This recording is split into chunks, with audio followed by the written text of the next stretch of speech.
Hare Nama Hare Nama eva kevalam Kalo nasteva nasteva nasteva gatiranyata Hare Nama Hare Nama eva kevalam Kalo nasteva nasteva nasteva gatiranyata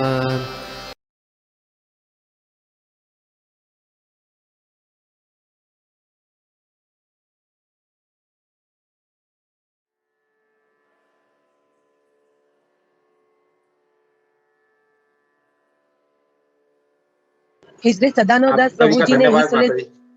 भक्ति विकास महाराज जी ने दीक्षा ली है और प्रभु और माता जी सेवा के लिए हमेशा रेडी रहते हैं।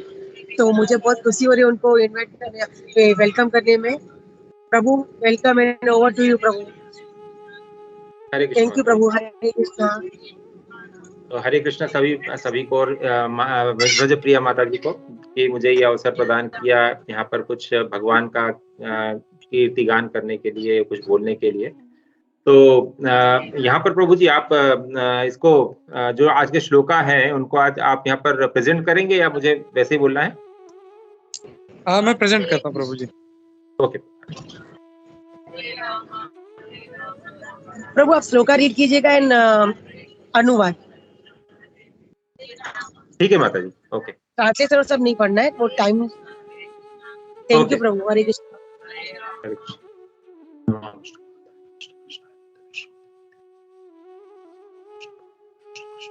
श्रीमती भक्ति वेदांत स्वामी के नाम जय श्री कृष्ण। हरे कृष्ण हरे कृष्णा। तो आज हम लोग यहाँ पर पहला स्कंद के 13वें अध्याय के 56वां और 57वां श्लोक पढ़ेंगे। पहले मैं श्लोक यहाँ पर पढ़ देता हूँ। ध्वस्तम हरे कृष्णा।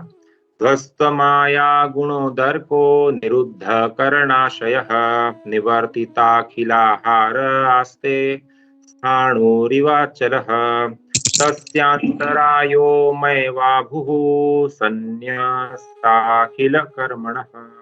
हरे कृष्ण।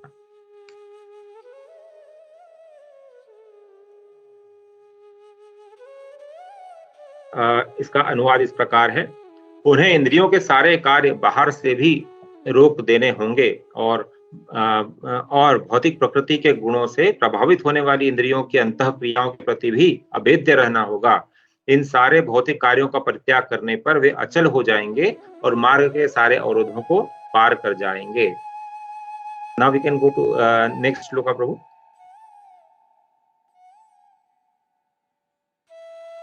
सवा अद्यत नाद्राजन् परतः पंचमेहनि कलेवरं हास्यति स्वं तच्च भस्मी भविष्यति।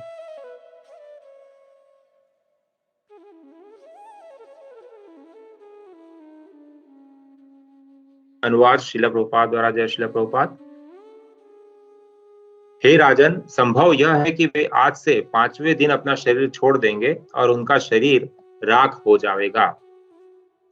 तो यहाँ पर हम देख रहे हैं कि ये जो दोनों श्लोका यहाँ पर प्रयुक्त हुए हैं ये महाराज या राजा धृतराष्ट्र के वनगमन चले जाने के बाद हुए हैं। तो यहाँ पर नारद मुनि धृतराष्ट्र महाराज के चले जाने के बाद युधिष्ठिर महाराज से ये सब बोल रहे हैं और इस प्रयोजन में बोल रहे हैं क्योंकि हम देखते हैं कि विदुर जी जो है, जो महान भगवान के महान भक्त हैं, वो अपने बड़े भाई के करुणावश सब कुछ छोड़कर और यहाँ पर अपने भाई के अंतिम समय को संवारने के लिए वापस हस्तिनापुर आए और यहाँ से उन्होंने महाराज को या धृतराष्ट्र को बहुत ही कटु वचनों के साथ, मृदु वचनों के साथ किसी भी तरह से समझा बुझाकर उन्हें ये याद दिलाया कि आपका जो परम कर्तव्य वो है, वो ये नहीं है कि हमारी देह को हम किस तरह से बहुत अच्छे तरीके से मेंटेन करें या हमारे संभालें। हमारा जो परम ध्येय वो ये है कि हम अपनी सद्गति को प्राप्त हों। और अब आपकी जो मृत्यु निकट है, आपके विशीर्ण दंतो मंदाग्नि, यानी आपके दांत गिर चुके हैं और आपकी पाचन शक्ति क्षीण हो चुके हैं, आप बहरे हो चुके हो, तब भी आप क्यों अपने इस शरीर के प्रति इतने आसक्त हो? अब यहाँ से निकलो और यहाँ से निकलकर वन गमन करो और भगवान की भक्ति में लगो और तप करके और सदगति को प्राप्त हो। तो इस तरह से उनको बहुत ज्यादा कटु वचनों से, मृदु वचनों से उनको समझाते हैं, और जब वो मान जाते हैं तो उनको लेकर और उनकी भाभी को लेकर, जो गांधारी देवी थी, उनको लेकर वो वन गमन करते हैं। तो यहाँ पर हम देखते हैं कि 3 तरह के चरित्र हम यहाँ पर देख सकते हैं। एक चरित्र होता है भगवत, एक चरित्र होता है अभक्त का, और एक चरित्र होता है भगवान का। तो यहाँ पर हम देखते हैं कि जो अभक्त है वो यहाँ पर जो युधिष्ठिर, ये जो धृतराष्ट्र है, वो अभक्त का चरित्र है कि उनको कितना भी आप देखेंगे कि उनका जीवन सारा का सारा उनका इस तरह से निकला कि पूरी तरह से स्वार्थ में निकला उनका, कि मैं इस जीवन में और अगले जीवन में, उनको ऐसा लगता था कि मैं कभी मरने वाला नहीं, कभी मेरा अंत नहीं होगा और हमेशा मैं राजा के पद पर बना रहूंगा। तो इसी तरह से भगवत गीता में भी भगवान बोलते हैं कि ईश्वरो हम अहम भोगे सिद्धो हम बलवान सुखी।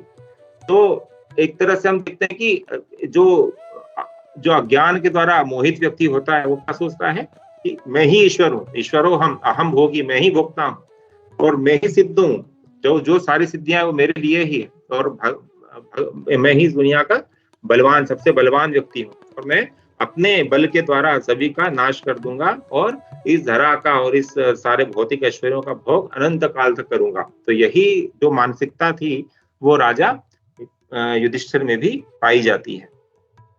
उसके बाद हम देखते हैं कि राजा युधिष्ठिर का अगर हम, राजा धृतराष्ट्र का अगर भूतकाल देखेंगे तो बचपन से ही उनको इतने महान भक्तों का साथ मिला था, जैसे कि भीष्म पितामह थे, जैसे कि विदुर जी थे। ये भगवान के महान भक्त हैं, जो कि ये दोनों के दोनों का नाम किस में आता है? इन दोनों का नाम आता है महाजनों में, क्योंकि भीष्म पितामह का नाम तो महाजनों में आता ही है। विदुर जी का इस तरह से आता है क्योंकि वो धर्मराज जो हैं उनके स्वयं के प्रतिरूप हैं, वो उनके अवतार हैं। तो ये दोनों महाजनों का उनका साथ मिला और उन्होंने उनको इतना अच्छा साथ दिया और इतना अच्छा उनको प्रेरणाएं दी, लेकिन कभी उन्होंने उनकी बात कभी नहीं मानी। उन्होंने बात किसकी मानी? उन्होंने बात मानी शकुनी की, उन्होंने बात मानी जयद्रथ की, उन्होंने बात मानी दुर्योधन की, लेकिन उन्होंने कभी भी इन भगवत भक्तों की बात नहीं मानी, जिनके कारण कि उनका पतन निश्चित था। तो इस तरह से हम देखते हैं कि भागवतम में भी प्रहलाद महाराज बोलते हैं कि मतिर्न कृष्णे परतः स्वतोवा मिथोपि पद्येत ग्रहवतानाम अदांत गोभिर्विशताम तन्मिश्रम पुनश्च पुनश्च चरित चर्वणानाम। यानी जो अभक्त लोग होते हैं वो क्या करते हैं कि कभी भी कृष्ण के प्रति उनकी मति, अपना जो मानसिकता होता है कृष्ण के प्रति समर्पित नहीं करते हैं। चाहे उनके अंदर से, स्वतः के अंदर से आवाज आवे या कोई दूसरा व्यक्ति उनको समझाए कि भैया तुम अब जाग जाओ और भगवान की भक्ति करो, या चाहे कोई भी उनको समझा दे, लेकिन उनका जो विषय वासनाओं में, यानी अतांत गोभिर्विशताम प्रसि, गो यानी इंद्रियां, यानी इंद्रियां जो होती है उनकी पूरी तरह से अनियंत्रित होती है। अपनी अनियंत्रित इंद्रियों को तुष्ट करने के लिए वो विशताम तमिश्रम, यानी वो नीचे नीचे नीचे नीचे पाताल लोक में गिरते जाते हैं और पुनः पुनः चर्वित चर्वणानाम, यानी वो फिर से जन्म मृत्यु के चक्करों में फंस जाते हैं। पुनरपि जननम पुनरपि मरणम। तो इस तरह से हमको ये शिक्षा लेनी चाहिए कि हमें भगवत भक्तों का साथ होना चाहिए और हमें उनके मार्गदर्शन में कार्य करना चाहिए। तो ये एक हो गया भक्तों का विश्लेषण, जैसे हम देख सकते हैं। दूसरे हम देख सकते हैं यहाँ पर कि विदुर महाराज, विदुर जी जो थे वो भगवान के महान भक्त थे। उन्होंने अपने कर्तव्यवश पूरे जीवन उन्होंने ये देखा था कि मुझे अपने जो बड़े भाई हैं जो कि अंधे हैं, जिनकी आंखों से जो लाचार हैं, तो वो उनके प्रति करुणावश वो क्या कर रहे थे कि हस्तिनापुर में पड़े हुए थे। उन्होंने मंत्री का पद भी स्वीकार किया कि चूंकि ये देख नहीं सकते तो मैं इनकी आंखें बनूंगा और इनका सही मार्गदर्शन करूंगा। लेकिन जब बहुत ज्यादा हद हो गई और जब महाराजा धृतराष्ट्र के जो पुत्र थे उन्होंने उनको घर के बाहर निकाल दिया और उनको भला बुरा कहा और उसके ऊपर महाराज ने कोई प्रतिक्रिया नहीं की, तो उस समय उन्होंने सोचा कि अब ये बहुत ज्यादा हद हो चुकी है और वो फिर तीर्थ यात्रा को निकल गए। जब तीर्थ यात्रा को निकल गए तो वहां से जाकर वो उन्हें उद्धव जी से पता चला कि भगवान जो है वो धराधाम को छोड़कर चले गए हैं। और तो वो बहुत दुखी हुए और उन्होंने जब उद्धव जी से पता चला कि उन्हें उद्धव गीता भगवान ने जाते जाते सुने, तो उन्होंने उसको सुनने के लिए बहुत ज्यादा उत्सुक थे। तो उन्होंने बोला कि नहीं, अभी धराधाम पर मैत्रेय ऋषि हैं, तो वो आप बद्रिकाश्रम में अभी निवास कर रहे हैं, आप उनके पास जाओ, क्योंकि वो मेरे वरिष्ठ हैं। तो आप उनके पास जाकर के और श्रीमद् भागवतम का श्रवण करो, तो वो ज्यादा अच्छे पात्र हैं आपको ये भगवत ज्ञान समझाने के लिए। तो फिर वो वहां से चलकर भगवत श्री बद्रिकाश्रम जाते हैं और वहां पर श्री मैत्रेय ऋषि का को खोजते हैं, और जब वो मिल जाते हैं तो उनसे बहुत सुंदर तरीके से भगवत श्रीमद् भागवतम का श्रवण करते हैं। तो इसलिए हम देखते हैं कि अच्छे जो भगवत भक्त होते हैं वो भगवान का श्रवण सुनने के लिए बड़े से बड़ा कष्ट उठाने के लिए भी हमेशा तत्पर रहते हैं।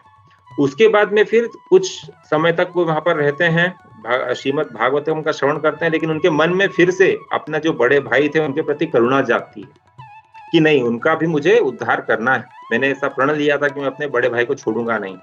और उनको जब पता चलता है कि उनके सारे पुत्र भी मारे जा चुके हैं, तो वो वापस से हस्तिनापुर के लिए वहां से प्रयाण करते हैं बद्रिकाश्रम से। तो ये अभी हम जो अभी प्रसंग चल रहा है, तो इसमें हम लोग देखते हैं कि विदुर जी वहीं से वापस हस्तिनापुर आते हैं, अपने बड़े भाई को मिलते हैं और यहाँ से उनको लेके वन गमन करते हैं। तो इस तरह हम देखते हैं कि करुणाशीलता, जो भगवत भक्त होते हैं उनमें करुणाशीलता बहुत ज्यादा होती है। तो इसी तरह हम भागवतम में देखते हैं कि तपः शौचम दया सत्यम इति पादाः कृते कृताः। तो ये तपः शौचम दया सत्यम, तो जो दया है वो एक भगवत भक्त का बहुत ही बड़ा गुण होता है, जिसके द्वारा वे सभी प्राणियों का, चाहे वे कितने भी अधम से अधम गिरे हुए प्राणी हो, वो उन्हें एक अधम या एक पापी या एक पुण्यात्मा के रूप में नहीं देखते, उनको एक प्राणी के रूप में देखते हैं। तो ऐसा हम देखते हैं कि कई जगह और भी हम भागवतम में, श्रीमद् भगवत गीता में देखते हैं कि कई ऐसे महान भक्त हुए हैं जो कि महान से महान पापियों का उद्धार करने के लिए भी हमेशा उद्धत रहते हैं। जैसे कि हम देखते हैं जगाई मधाई का उद्धार करने के लिए नित्यानंद प्रभु कितने उद्धत थे, और उन्होंने भगवान से प्रार्थना की कि इनका उद्धार करो भगवान, न कि इनको हमें मारना है। उसके बाद हम देखते हैं कि अम्बरीश महाराज का उदाहरण हम देखते हैं कि जब दुर्वासा मुनि ने उनके साथ कुछ बुरा किया और भगवान ने उनकी बात नहीं मानी, लेकिन आकर के अम्बरीश महाराज ने उनको माफ किया। और उसके अलावा भी हम ऐसे कई दृष्टांत देखते हैं जहां पर कि पापी से पापी जो व्यक्ति है उनका उद्धार करने के लिए भगवत भक्त हमेशा के लिए तैयार रहते हैं। हम शीला प्रभुपाद को भी देखते हैं कि उन्होंने बिना किसी का जाति पाति कुछ भी देखते हुए उन्होंने सारे विश्व का भ्रमण किया और कई सारी आत्माओं का उद्धार किया। तो इस तरह से हम देखते हैं कि ये जो चरित्र है विदुर महाराज का, ये कितना अच्छा चरित्र है, जो कि सभी के लिए करुणाशील है और सभी को अपनी अवस्था से उठाने के लिए कितने उद्यत रहते हैं। तो उसके बाद फिर हम देखते हैं नारद मुनि यहाँ पर आते हैं। तो नारद मुनि का जो चरित्र है वो ऐसा है कि सत्यम, यानी वो बहुत ज्यादा इमोशनल होके काम करने वाले नहीं है। जब वो देखते हैं कि जब महाराजा युधिष्ठिर देखते हैं कि उनके जो ताऊजी हैं वो उनको छोड़कर वन में चले गए या कहीं पर चले गए अज्ञातवास में, तो वो बहुत ज्यादा विचलित हो जाते हैं। और उस समय वो सोचते हैं कि मैं जमीन आसमान पूरा एक कर दूंगा, लेकिन उनको ढूंढ कर उनको वापस लाऊंगा, क्योंकि वो मेरे पिता सदृश हैं और चूंकि उनके सारे पुत्र मारे जा चुके हैं युद्ध में, तो अब ये मेरा कर्तव्य है कि मैं उनको अपने साथ रखूं और उनकी देखभाल करूं। तो इस तरह से वो बहुत विचलित होते हैं और जाने वाले होते हैं। लेकिन चूंकि जो नारद मुनि हैं वो सर्वज्ञाता है, वो सभी जगह जा सकते हैं, तो उस समय वो देखते हैं कि ये तो गलत हो रहा है, क्योंकि वो अपना जीवन को सुधारने के लिए एक समय के आखिरी समय में सही प्रयास करने के लिए जा रहे हैं, और अगर युधिष्ठिर महाराज इनको जाके रोक लेंगे तो शायद वो उनका मन पलट जाए और वापस आ जाए। तो तुरंत वहां पर प्रकट होते हैं और उनको ये दोनों श्लोका बोलते हैं कि हे राजन, तुम्हारा वहां पर जाना कुछ अच्छा नहीं होगा, क्योंकि वो विदुर जी के साथ गए हैं, उनके मार्गदर्शन में गए हैं, और उनका अंतिम समय में वो तप के द्वारा, वो तपस्या के द्वारा अपना देह त्याग करेंगे, और आज के 5वें दिन वो देह त्याग करके वो भस्म हो जाएंगे। तो ये एक यौगिक प्रक्रिया है जिसके द्वारा कि महाराजा जो धृतराष्ट्र थे उन्होंने अपना देह त्याग किया। तो उनको ये यहाँ पर बताया गया है कि उनका क्वालिफिकेशन अगर उनका देखेंगे तो वो पूरी तरह से क्वालिफाइड थे, लेकिन चूंकि वो मोहित थे दूसरी चीजों की तरफ, इसलिए वो अपने आप का जो आत्म साक्षात्कार है उसकी तरफ आगे नहीं बढ़ पाए। लेकिन जीवन के अंतिम समय में ही सही उनको एक अच्छे भगवत भक्त का संग मिला और वो सही रास्ता उन्होंने पकड़ लिया। तो यहाँ पर नारद मुनि उनको रोक रहे हैं कि उनको जाने दो, आज के 5वें दिन अपना पूर्ण तप में लीन होकर समाधिस्थ होकर आज के 5वें दिन वो अपना देह त्याग करेंगे और उनके देह के उनके जो तप है उसके बल पर ही उनकी देह भस्म हो जाएगी। यानी उनको किसी को अग्नि प्रज्वलित करके उनको जलाने की जरूरत नहीं पड़ेगी।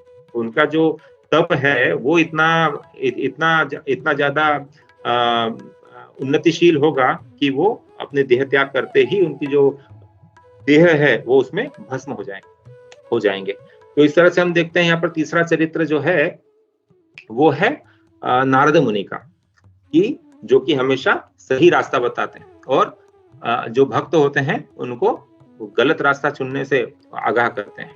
और चौथा हम यहाँ पर देखते हैं कि राजा युधिष्ठिर का। तो राजा युधिष्ठिर जो थे वो थे बहुत ही ज्यादा भगवत भक्त थे, और वो हम देखते हैं कि ये जो राजा युधिष्ठिर हैं और जो विदुर जी हैं ये दोनों धर्मराज के ही अवतार हैं। तो इस तरह से हम देखते हैं कि राजा युधिष्ठिर का बचपन से लेकर बड़े होने तक उनके जो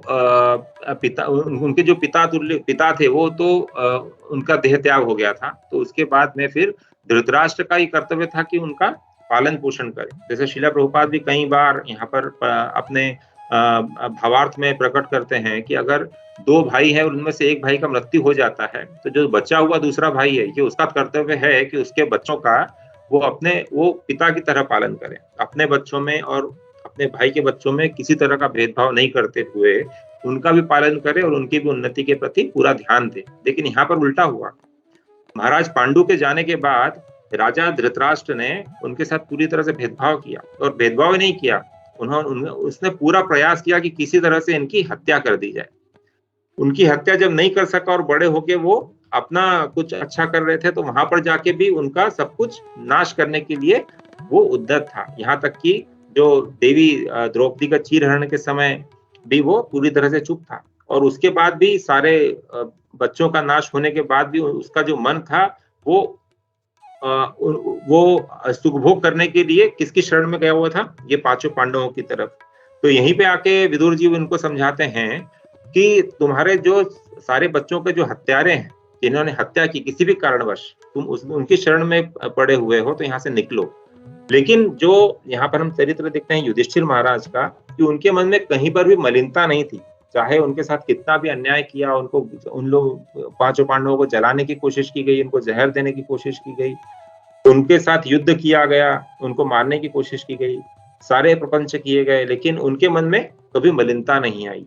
तो इस तरह से हम देखते हैं कि जो भगवत भक्त का एक और गुण होता है कि वो कभी भी किसी का किया हुआ, जो बुरा किया हुआ रहता है उसको कभी याद नहीं करता, और जो अच्छा किया हुआ रहता है हमेशा उसी को याद करता।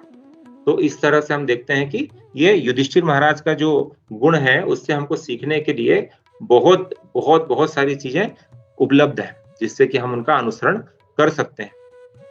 आगे हम देखते हैं कि अभी भगवत गीता में हम देखते हैं कई सारे श्लोक आते हैं कि यहाँ पर कि भगवान बोलते हैं कि हमेशा भगवत भक्तों का संग करो, और भगवत भक्तों का संग करने से हमारे अंदर की जो मलिनता है वो दूर हो जाती है।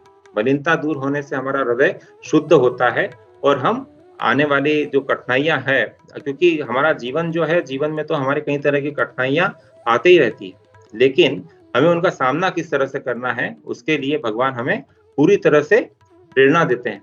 कि जैसे कि भगवान बोलते हैं अर्जुन को कि ये जो कुरुक्षेत्र का रण है, इस रण में तो ये सारे जितने भी यहाँ पर इकट्ठा हुए हैं, जितने भी महारथी इकट्ठा हुए, तुम सामने देख रहे हो कि इतने सारे तुम्हारे जो रिश्तेदार हैं, तुम्हारे मित्र हैं, तुम्हारे मामा हैं, तुम्हारे ससुर हैं, तुम्हारे साले हैं, इतने सारे सगे संबंधी, इतने सारे सब इकट्ठे हुए हैं, लेकिन तुम इनके प्रति अपना जो मोह है उसको त्याग कर और धर्म का रास्ता अपनाना है तुम्हें, और तुम्हें उनके साथ युद्ध करके और तुम्हें विजयी होना है। तो इस तरह से हम देखते हैं कि भगवान उनको प्रेरित करते हैं कि तुम्हें धर्म का रास्ता अपनाना है, अधर्म का मार्ग छोड़ना है, और इन सारे मोह से, इन सारे द्वंद्वों से ऊपर उठकर तुम्हें युद्ध करना है। और दूसरा भगवान यहाँ पर बोलते हैं कि तुम अगर ये युद्ध नहीं करोगे तो यहाँ पर ये सारे जितने इकट्ठे हो चुके हैं इनको तो मैं जाने नहीं दूंगा। ये तो यहाँ पर आए हैं तो अब यहाँ से जाएंगे नहीं, इनकी मृत्यु निश्चित है। तो इस तरह से भगवान बोलते हैं कि एक तरह से तुम केवल एक निमित्त मात्रम भव सव्यसाची है। तो यहाँ पर भगवान अर्जुन को भी बोलते हैं कि तुम एक निमित्त मात्र बनो अर्जुन, मैं बाकी सब ये जो यहाँ पर इकट्ठा हुए हैं इनकी मृत्यु तो निश्चित है, और ये मेरे द्वारा ये मारे जा चुके हैं। और इसी तरह से हम देखते हैं कि युधिष्ठिर महाराज का एक और चरित्र हम देख सकते हैं महाभारत के युद्ध में, कि वो हमेशा के लिए सत्यवादी थे, कभी झूठ नहीं बोलते थे। लेकिन जब भगवान बोलते हैं, जब भगवान ने बोला कि आप किसी चीज के लिए करो और आप नहीं करते हो, वो भी गलत है। जैसे कि हम देखते हैं कि द्रोणाचार्य का जब वध होना था तो द्रोणाचार्य के समय उनको ये कहा गया, ये रणनीति बनाई गई कि द्रोणाचार्य इस तरह से तो कोई उनको हरा नहीं सकता युद्ध में लड़कर। तो फिर उस समय ये इस तरह से योजना बनाई जाती है कि द्रोणाचार्य की आसक्ति किसके प्रति सबसे ज्यादा है। तो द्रोणाचार्य की आसक्ति जो सबसे ज्यादा थी वो थी एक अपने पुत्र अश्वत्थामा के प्रति। तो वो ये इस तरह की रणनीति बनाई जाती है कि एक हाथी मरेगा युद्ध में जिसका नाम होगा अश्वत्थामा, और जाके चूंकि सबसे ज्यादा जो सत्यवादी है वो कौन है, जिसकी बात कोई भी विश्वास कर लेगा, वो है युधिष्ठिर महाराज।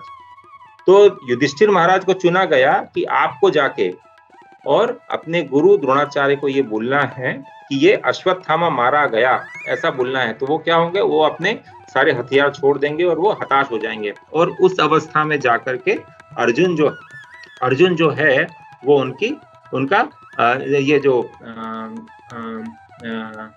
द्रौपदी के जो भाई थे वो जा करके और धृष्टद्युम्न जो थे उनका जा करके और वध कर देंगे। तो इस तरह से ये पूरी योजना बनाई गई। लेकिन इसमें यहाँ पर हम देखते हैं कि चूंकि जो युधिष्ठिर महाराज हैं वो धर्मराज के अवतार हैं, तो उस समय वो हिचक दिखाते हैं कि नहीं। यहाँ तक कि कृष्ण भगवान भी उनको बोलते हैं कि ऐसा तुमको जाके बोलना है और इसके अलावा हमें कोई रास्ता और सूझता नहीं।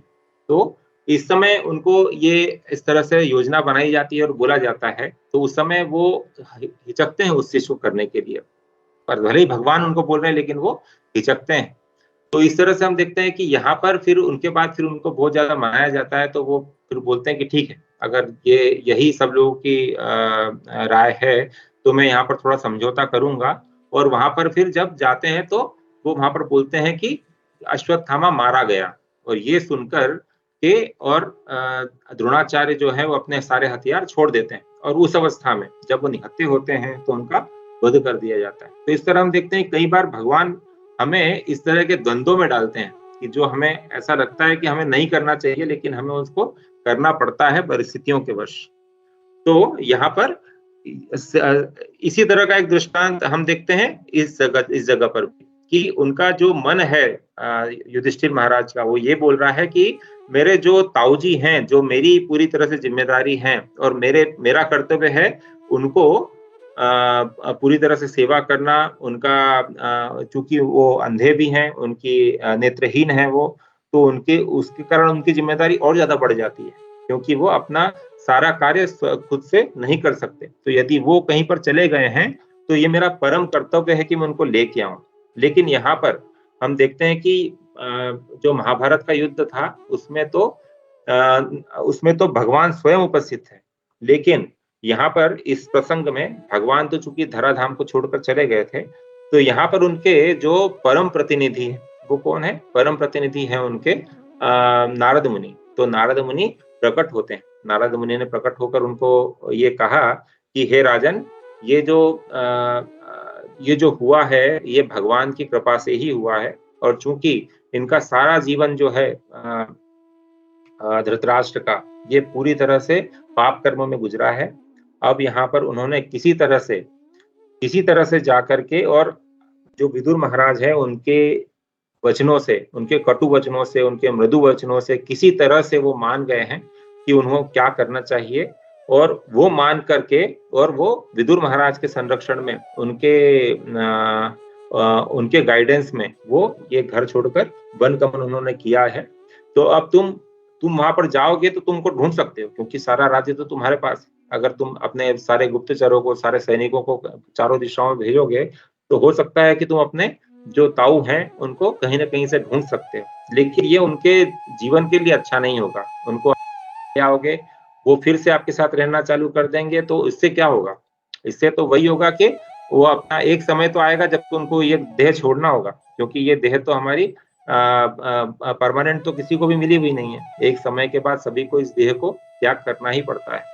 तो इस तरह से वो बोलते हैं कि हे राजा, ऐसा करो कि वो गए हैं और मैं अपने दिव्य दृष्टि से ये देख सकता हूँ कि वो अपनी पत्नी के साथ वन गमन करेंगे। वहां पर निराहार रहकर, हमने पिछले श्लोकों में देखा होगा कि वहां पर निराहार रहकर कुछ भी खाना पीना, कुछ सारी क्रियाएं उन्होंने बंद कर दी। और ये बंद क्यों की?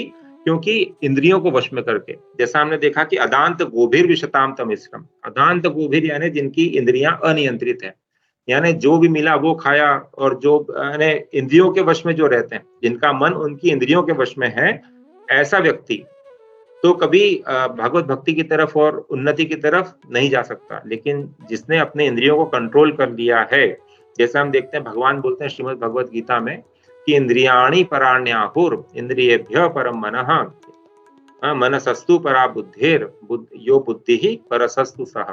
तो जो इंद्रियां हैं वो जड़ पदार्थों के ऊपर है, जड़ पदार्थ जो इंद्रियों के ऊपर है वो मन है, मन के ऊपर बुद्धि है, और बुद्धि के ऊपर क्या है? ये अंतरात्मा है। तो जो व्यक्ति अपनी अदांत गोभीर विशताम तमिश्रम, फिर से हम उसी श्लोक पर आते हैं कि अदांत जिनकी इंद्रियां अनियंत्रित हैं, यानी जिनका जो मन है वो इंद्रियों के द्वारा काबू किया जाता है, और जो उनकी बुद्धि है वो उनके मन के द्वारा काबू की जाती है। यानी होना क्या चाहिए कि हमारी बुद्धि को हमारे मन को काबू करना चाहिए, और हमारे मन को हमारी इंद्रियों को काबू करना चाहिए। लेकिन यहाँ पर उल्टा हो रहा है। तो इसी तरह से हम देखते हैं कि यहाँ पर जो महाराज धृतराष्ट्र जी जो वन गमन किया उन्होंने, तो उसके बाद उन्होंने तप किया, और तप करने में उन्होंने क्या किया? अपने सारी इंद्रियों के कार्यों को बंद करने के लिए वो तपस्या में या फिर योग क्रिया में लीन हो गए, जिससे कि उनकी सारी जितनी भी हमारी इंद्रियों के जो कार्यकलाप होते हैं उनको उन्होंने पूरी तरह से अवरुद्ध कर दिया। जिस तरह से कछुआ जो होता है, वो कछुआ क्या करता है कि अपने इंद्रियों को सिकोड़ लेता है, तो इसी तरह से भगवान इस दृष्टांत का भी भगवत गीता में बहुत अच्छे से उदाहरण देते हैं कि जिस तरह से एक कछुआ अपनी सारी इंद्रियों को खींच लेता है जब उसको ये लगता है कि मेरे लिए कुछ प्रतिकूल परिस्थितियां होती है, तो उसी तरह से जो बुद्धिमान मनुष्य है उसे भी अपनी इंद्रियों को उसी कछुए की तरह खींच लेना चाहिए। आज के जो कलयुग में हम देखते हैं कि आगे हम लोग जो बाहर जाते हैं तो हर तरह तो इंद्रिय भोग की सारी वस्तुएं सुलभता से उपलब्ध है।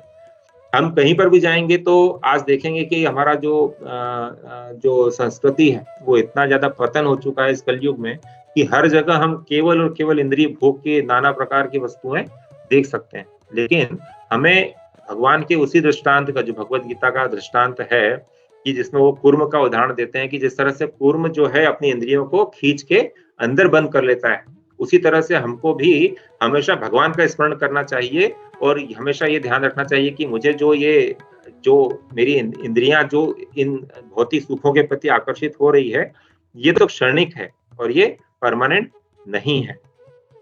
तो हमको उन चीजों की तरफ जाना चाहिए जो कि हमारी उन्नति में सहायक हो, न कि उन चीजों की तरफ जो हमें पतन की ओर ले जाती है। तो जब महाराज जो युधिष्ठिर हैं, जो धृतराष्ट्र हैं, वो जब वन गमन करते हैं तो वहां पर इसी तरह का कार्य करते हैं कि वहां पर वो जब तप में लीन हो जाते हैं तो सारे अपने अब यहाँ तक कि खाना, यहाँ तक कि पानी भी वहां पर छोड़ देते हैं, और 5वां दिन आते आते पानी के साथ वायु भी छोड़ देते हैं। तो जब वायु भी नहीं लेते हैं वो, तो उनकी सारी जो 5 प्रकार की जो वायु है वो उनके कंट्रोल में आती है। और उस समय में वो योगिक क्रियाओं के द्वारा अपने देह को त्याग करते हैं और भस्म हो जाते हैं। और आगे हम देखेंगे कि उसी जहाँ पर वो भस्म हुए थे उसी जगह पे उनकी जो धर्मपत्नी है, जो गांधारी देवी है, वो भी उसी अग्नि में प्रज्वलित होकर अपना देह त्याग कर देती है। तो हम इस तरह से देखते हैं कि जो भगवत भक्त होते हैं वो हमेशा जो होते हैं वो दयालु होते हैं, और दयालु प्रकृति के कारण वो ये नहीं देखते हैं कि कि किसने मेरे लिए क्या किया, या इसने मेरे लिए ये किया इसलिए प्रति उपकार के लिए मुझे उसके लिए कुछ करना है, या उसने मेरे लिए ये बुरा किया इसलिए मैं भी उसका कुछ बुरा करूंगा। वो ये इस तरह से नहीं सोचते हैं।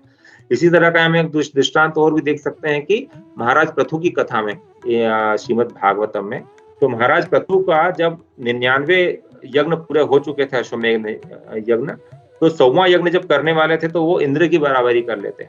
तो उस समय इंद्र जो था वो भयभीत हो जाता है कि ये पृथु महाराज अगर ये पूरे 100 यज्ञ कर लेंगे तो मेरा जो आसन है वो पूरी तरह से चला जाएगा।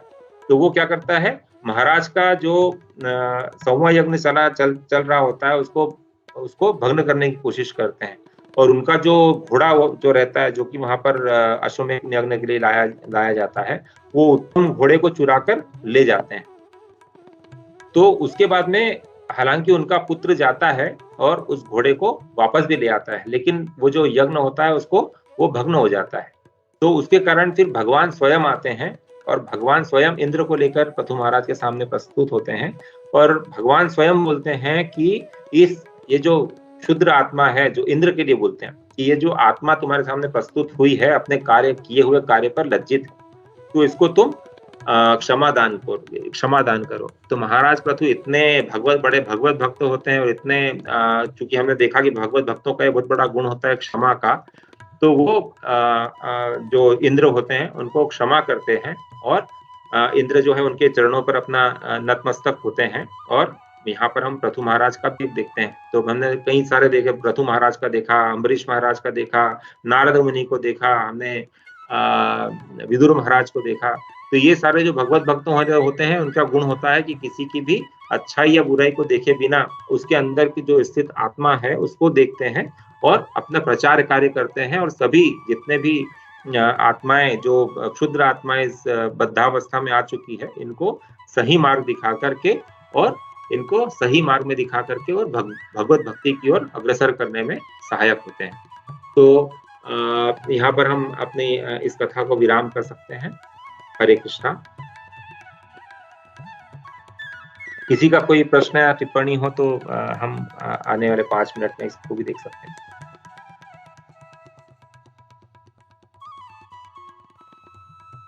हरे कृष्णा प्रभु जी, दंडवत प्रणाम प्रभु। हरे कृष्ण। बहुत अच्छा आपने इसका विश्लेषण करके हम लोगों को बताया प्रभु जी, तो बहुत बहुत धन्यवाद।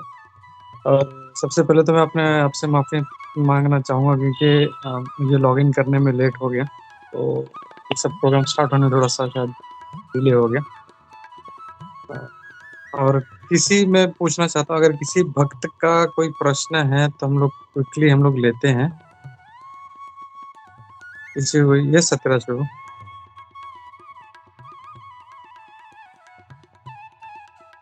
प्रणाम प्रभु जी, आपका क्लास बहुत अच्छा हुआ। तो आप एक क्वेश्चन था प्रभु जी, जैसे हम लोग देखते हैं कि शुद्ध भक्त का संग अगर थोड़ा भी क्षण भी मिलेगा, एक क्षण भी मिलेगा, तो वो जो कोई भी भक्त बन सकता है। तो ये ऐसा क्या हुआ प्रभु जी कि धृतराष्ट्र चेंज मतलब भक्त नहीं बने? उनको तो इतना अच्छा संग था, फिर भी क्यों नहीं बने? कैसे हम लोग इसको समझ सकते हैं? हरे कृष्णा प्रभु जी, धन्यवाद। हरे कृष्णा प्रभु जी। तो यहाँ पर हम प्रभु जी देख सकते हैं कि श्रीला प्रभुपाद जो है अपने बहुत सारे परपट में इस चीज का विश्लेषण करते हैं। आपका प्रश्न बहुत ही अच्छा था। तो एक तो हमने देखा कि जो जीवात्माएं होती है, तो हम यहाँ पर बद्धावस्था में क्यों आए? क्योंकि हमारे पास सोचने के लिए या हमारे पास जो इच्छा करने के लिए कुछ स्वतंत्रता प्राप्त है। तो क्योंकि हम लोग को बस पूरी तरह से तो हम प्रकृति के कंट्रोल में, काबू में है यहाँ पर, और जब हम वैकुंठ में होते हैं तो भगवान के काबू में होते हैं, यानी काबू में करना, यानी कि हम उनकी सेवा में रहते हैं। तो हम यहाँ पर आके जो गिर चुके हैं, तो हमने भगवान की सेवा छोड़कर यहाँ पर हमने माया की सेवा स्वीकार कर ली है। तो किसी न किसी तरह से हमको सेवा तो करना ही है। तो यहाँ पर जब हम लेकिन हम जब सेवा करते हैं तो यहाँ पर ये जो मटेरियल वर्ल्ड में या भौतिक जगत में आने का हमारा कारण क्या है कि हम कुछ भोग करना चाहते हैं, और वो भोग करने के लिए भगवान ने हमें थोड़ी सी, ज्यादा नहीं लेकिन थोड़ी सी स्वतंत्रता दी हुई है। हाँ, तो हाँ, यहाँ पर भी हम पूरी तरह से स्वतंत्र नहीं है, क्योंकि हम बोलते हैं बद्धावस्था यानी सारे के सारे जो भौतिक प्रकृति है उनके वश में ही हम लोग काम कर रहे हैं। हम अपनी जो मुख्य चीज है जन्म मृत्यु जरा व्याधि, इन चारों का तो हमारे पास कोई भी सॉल्यूशन नहीं है। लेकिन उसके बाद भी हमारे पास कुछ कर्म करने की, हमारे पास इच्छा करने की थोड़ी सी स्वतंत्रता हमारे पास है। तो इसी तरह हम देखते हैं कि इस स्वतंत्रता का लाभ हम किस तरह से उठाते हैं ये हमारे ऊपर है। इसमें भगवान इंटरफेयर नहीं करते। जैसे भगवान भी भगवत गीता में बोलते हैं कि उपदृष्टानुमंता च भर्ता भोक्ता महेश्वरः परमात्मेति चाप्युक्तो देहेस्मिन् पुरुषः परः। यानी मैं हर एक जीवधारी के हृदय में वास करता हूँ। किस तरह से? उपदृष्टा अनुमंता च, यानी मैं उसको केवल, जैसे एक डाल पर दो पक्षियों का उदाहरण यहाँ पर दिया जा सकता है कि एक डाल पर दो पक्षी बैठे हुए हैं। एक जो पक्षी है, जो आत्मा है, वो क्या कर रहा है, इस भौतिक जगत के सारे अच्छे यानी मीठे, खट्टे और मधुर या फिर कड़वे फलों का अपने कर्मों के अनुसार स्वाद चख रहा है, इस डाल से उस डाल से उस डाल से जाके, और वो आनंद ले रहा है उन फलों का। लेकिन जो दूसरा पक्षी वहीं पर बैठा हुआ है वो कौन है? वो है उपदृष्टा यानी वो केवल ओवरसियर, और वो क्या करता है, उसको अनुमति देता है कि ओके ठीक है, तुम्हारी ये इच्छा है तो तुम ये इतना काम कर सकते हो। तो भगवान यहाँ पर हमें पूरी तरह से स्वतंत्रता देते हैं कि हमारे अच्छे बुरे का निर्णय कुछ हद तक हम लोग कर सकें, और उस अच्छे या बुरे निर्णय के कारण आने वाली हमारी जो जिस तरह से हम किसी एक गंतव्य से दूसरे हमारे मंजिल की तरफ जाते हैं, तो हमारा जब एक पाँव जो रहता है वो तो जमीन पर रहता है, लेकिन दूसरा पाँव हवा में रहता है, वो गति करता है उस मंजिल की तरफ जाने के लिए। इसी तरह से हमारे कर्म भी होते हैं। तो हमारी इस स्वतंत्रता का उपयोग हम किस तरह से करते हैं उसके लिए हम पूरी तरह से स्वतंत्र हैं। तो हम चाहें तो हम भगवत भक्तों का साथ लेके सही दिशा में जा सकते हैं, या हम चाहें तो हम दुर्योधन और शकुनी जैसे लोगों का साथ देकर पतन के रास्ते पर भी जा सकते हैं। उतनी स्वतंत्रता हमको यहाँ पर प्राप्त है प्रभु, जहां तक मैं समझता हूँ। Hare Krishna. Hare Krishna. Thank you so much प्रभु जी, थैंक यू सो मच, बहुत अच्छे से समझाए। थैंक यू प्रभु जी। हरे कृष्णा। दंडवत प्रणाम।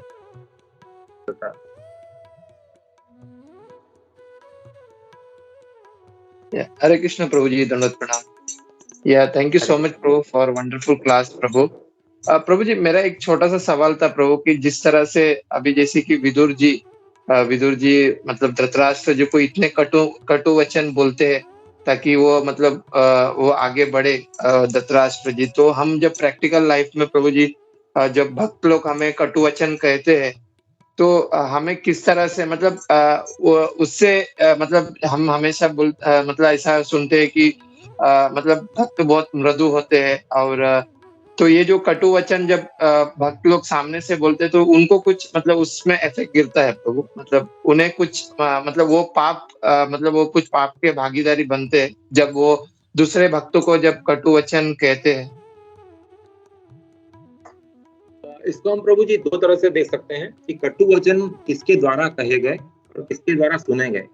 अगर कटु वचन किसी को नीचा दिखाने के लिए या फिर कटु वचन किसी की गलतियां केवल दिखाने के लिए कहे गए तो वो हमें भी नहीं करना चाहिए, और कोई अगर कहे तो उसको हमें चूंकि वो भगवत भक्त है और वैष्णव है तो उनका प्रतिकार भी नहीं करना चाहिए, और इसे हमारी शुद्धि के रूप में हमने देखना चाहिए कि हमें जब भी कोई प्रतिकूल परिस्थितियां प्राप्त होती, किसी ने हमें कुछ बुरा कहा या हमारा दिल दुखाया या कुछ किया, तो हमें उसको इस तरह से लेना चाहिए कि ये मेरे अंदर का जो अहंकार है इसको कहीं ना कहीं से इस अहंकार को मुझे बढ़ाने की जगह इस अहंकार को मुझे कम करना चाहिए कि मैं कितना क्षुद्र प्राणी है।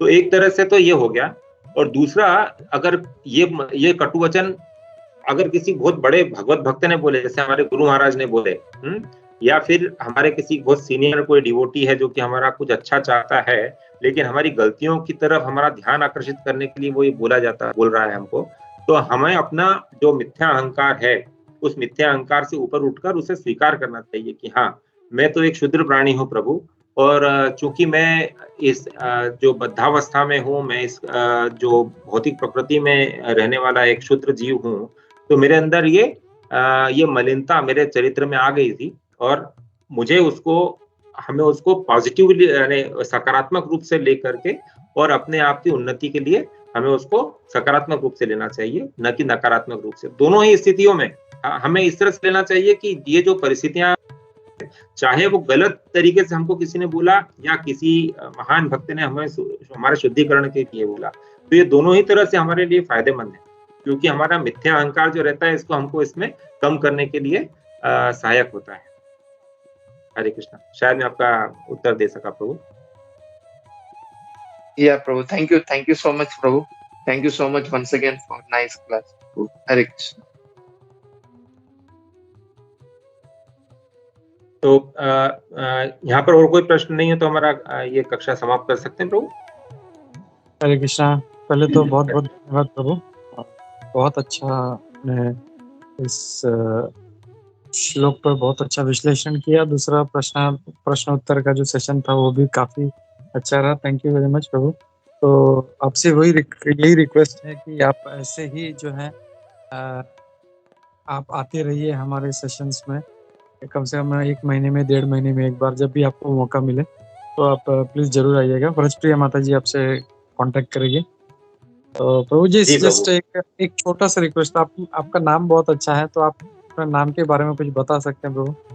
बहुत अच्छा, उसका मीनिंग क्या है, ये क्या जस्ट हरे कृष्ण। यस प्रभु, हरे कृष्णा। एक्चुअली ये मई में मेरा इनिशिएशन हुआ है। किया था सदा नवदास। सदा यानी हमेशा, और नव यानी नवीन, यानी जो हमेशा नवीन है, ऑलवेज न्यू। तो सदा नवदास, इस तरह से उन्होंने एक्सप्लेन करके बताया था। हरे कृष्णा प्रभु। धन्यवाद। कुछ यूनिक नाम है, कभी सुना नहीं था, तो बहुत अच्छा लगा जी। ये श्रील प्रभुपाद ने अपने एक शिष्य का नाम दिया था, तो उनके ही दिए हुए नाम को गुरु महाराज ने हमको दिया हुआ है प्रभु। तो हम बहुत कृतार्थ हैं गुरु महाराज के कि उन्होंने हमको स्वीकार किया अपनी सेवा में। बहुत अच्छा लगा प्रभु, आप ऐसे ही आते रहिए, वही रिक्वेस्ट है हमारा। थैंक यू प्रभु। बिल्कुल प्रभु, आप सेवा का अवसर दीजिए तो हम तो हमेशा एकदम तैयार हैं। और आपके सभी का संग लेके हमको बहुत अच्छा लगा। और इस तरह से ही हम लोग जब आपस में कथयंतश्च माम भक्त्या नित्ययुक्ता उपासते, भगवान जो बोलते हैं कि जब भक्त आपस में जुड़ के तेषाम एवानुकंपार्थम, तो जब हम आपस में जुड़ के और भगवान के बारे में, भगवान के भक्तों के बारे में चर्चाएं चलाते हैं, तो दोनों ही पक्षों का, जो सुन रहा है उसका भी और जो सुना रहा है उसका भी, दोनों का ही मन प्रफुल्लित होते हैं और संतुष्ट होते हैं। तो इस तरह से हमको भी आप ऐसा सेवा देते रहिए, यही हमारी प्रार्थना है। और आपके साथ संग करके हमको बहुत अच्छा लगा प्रभु। हरे कृष्णा। धन्यवाद प्रभु। सत्यराज प्रभु जी ने हाथ ऊपर किया था। सत्यराज प्रभु, you want to say something? Krishna प्रभु जी, धन्यवाद प्रणाम। और प्रभु जी, ये कृष्ण गोपाल प्रभु के जैसे ही दिखते हैं सेम। तो मैं पहला तो देखा कि मेरा कृष्ण गोपाल फेस सेम है प्रभु जी। Hare Krishna sir, thank you.